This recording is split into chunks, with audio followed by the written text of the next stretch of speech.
Hey guys, Gideon here with G.T.M farm. Just wanted to kind of demonstrate one of the good uses for goats. We have this overgrown patch of something, I can't remember the name of it, but it is safe for goats to eat. And I was just kind of let these guys go wild a little bit, see how much they could eat in a little span of time, and hopefully we can get this all cleared out. Hopefully they're hungry enough. But yeah, so this is licorice and Cadbury, and we're just kind of letting them snack out here on all this. Oh, hi. Hi.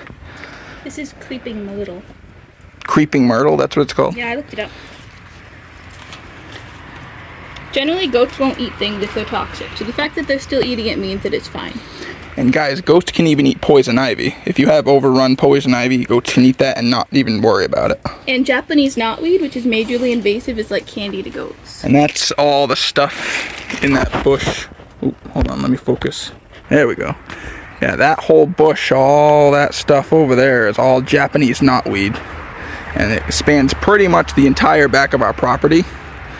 So we have lots of free food, snacks we can give them.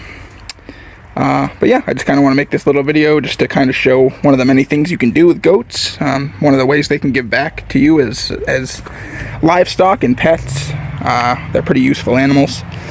So yeah, if you guys didn't know, they can eat unwanted brush. So we thank you so much for watching, and we hope to see you in the next video. Have a good day, bub. Yes, yeah.